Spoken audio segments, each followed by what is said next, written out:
Swarla fans have been delighted over the last few weeks as Carla and Lisa took the next step in their relationship, moving into number 6 Coronation Street. After almost 65 years of the soap, they're the first ever sapphic couple to own a house on the street. It's an exciting milestone.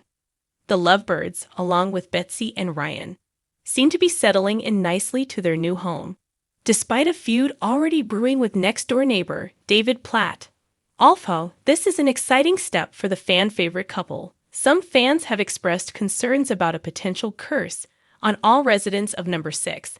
And there are many reasons why.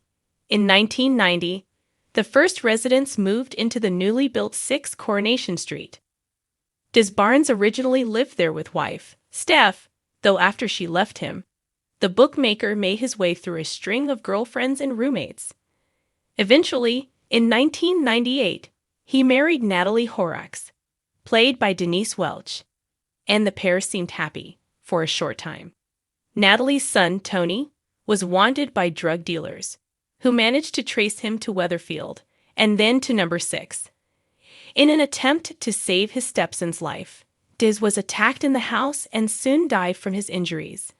After a few short-term rentals, the Harris family moved into number 6 in 2002.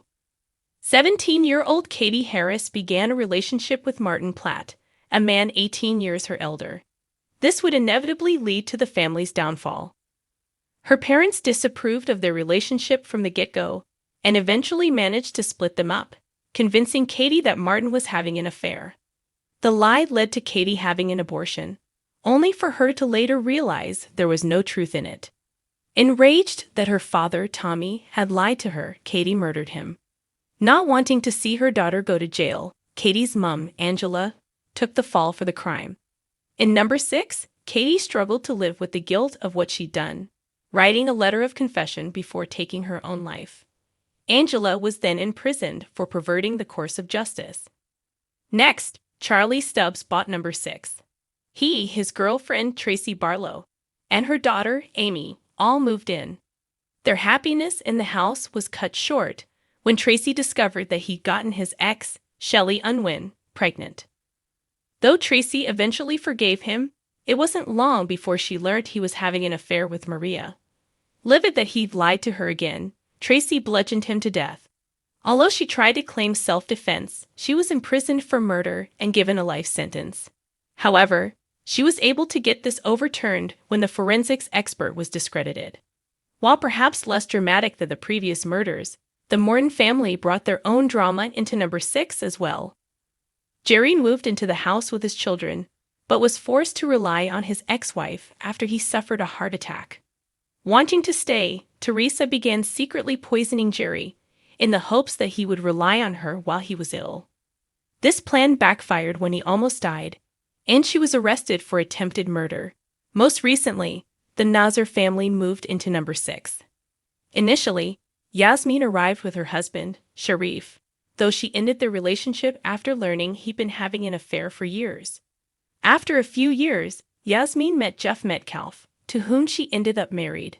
Despite outer appearances, Jeff was controlling and abusive, leading to Yasmin eventually stabbing him with a wine bottle. She was arrested, but found not guilty. Angry that she'd lashed out at him, Jeff attempted to burn the house down with both of them inside. Yasmin managed to escape by heading onto the roof. When Jeff followed, he slipped, falling to his death. The house has seen more than its fair share of murder, abuse, and horror over the years. Could there really be a curse? If there is, we certainly hope it doesn't hit Carla and Lisa next. They've suffered enough trauma to last a lifetime already. The arrival of Carla and Lisa, affectionately dubbed Swarla by Coronation Street fans, at number 6 should have been a pure celebration. After all, the couple mark a milestone for the street.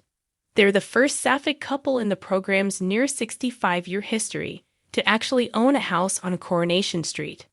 The sweetness of that achievement, though, is being tempered by a growing chorus of fans who joke, or worry, that number 6 might be cursed.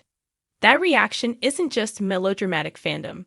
Since being built in 1990, the property has been the scene of a catalog of tragedies, betrayals, and violent confrontations that reads like a greatest hits reel of soap drama.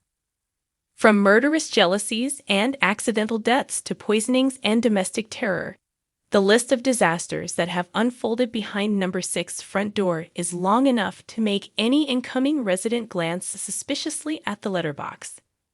If you're one of the many viewers who've paused the episode and wished the couple well, and perhaps whispered a quick prayer as they step across